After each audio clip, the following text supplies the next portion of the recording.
এই সরকার হচ্ছে গণ অভ্যুত্থানের সরকার, আমাদের শহীদদের রক্তের উপর বসা সরকার।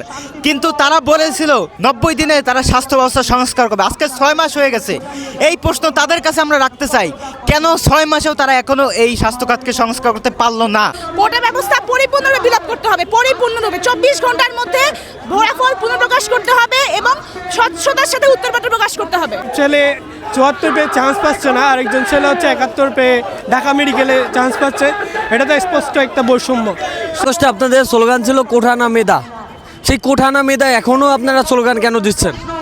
আসলে এটা দুঃখজনক হলেও সত্য, 24-এ যেই আকাঙ্ক্ষা নিয়ে আমরা আন্দোলন করেছিলাম, আবু সাইদ, শহীদ মুগ্ধ, শহীদ ওয়াসিম যেই কারণে জীবন দিয়েছিল, সেই কোটা প্রথার বিরুদ্ধে আমরা আন্দোলন করেছিলাম, সেই কোটা প্রথা এখনও বহাল রয়েছে।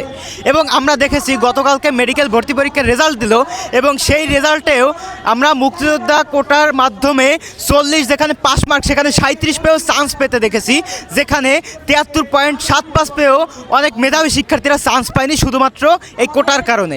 তো আমাদের আজকে দাবি হচ্ছে এই কোটা প্রথাকে সম্পূর্ণরূপে বিলোপ করে আমাদের মেডিকেল ভর্তি পরীক্ষার রেজাল্ট পুনঃপ্রকাশ করতে হবে, এবং কেন এই কোটা রাখা হয়েছে তার জন্য অবশ্যই স্বাস্থ্য মন্ত্রণালয়কে জবাব দিতে হবে।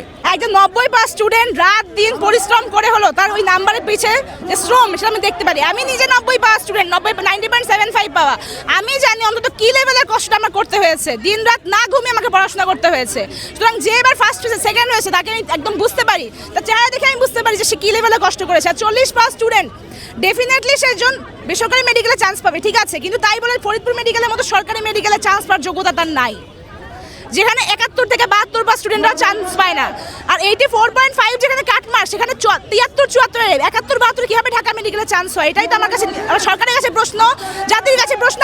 কোটা তো আমরা 5% চেয়েছিলাম, সেটা ঠিক আছে, ফ্রিডম ফাইটার কোটা, কিন্তু এই ফ্রিডম ফাইটার কোটা থাকার কারণে যে অপমানটা কালকে হলো, 40 থেকে একটু বেশি চান্স হয়ে গেল, সেটা তো আসলে মেনে নেওয়ার মতো না। জুলাই আন্দোলনের মাধ্যমে আমরা যে পরিবর্তনটা আশা করছিলাম সেটা এখন আসলে আমাদের সকলের স্তরে, বিশেষ করে যেটা রিসেন্ট হলো মেডিকেল রেজাল্টে আমরা সেটার কোনো প্রতিফলন দেখতে পাইনি।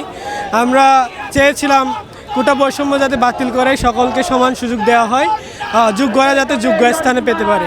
কিন্তু গতকাল যে মেডিকেল রেজাল্টে দিয়েছে সেখানে আমরা দেখলাম অনেক শিক্ষার্থী, একজন শিক্ষার্থী দেখলাম 37 পেয়েছে, আর একজন শিক্ষার্থী দেখলাম 41 পেয়েছে। তো 37 পেয়ে যে চান্স পেল সে পাস মার্ক 40ও পায়নি, কিন্তু সে সরকারি মেডিকেলে চান্স পেয়েছে। আরেকটা উদাহরণ দিই, একজন চান্স পেয়েছে হচ্ছে ঢাকা মেডিকেলে 71 নম্বর পেয়ে, কিন্তু মেডিকেলে এবারে কাটমার্ক ছিল হচ্ছে 74 বা 73।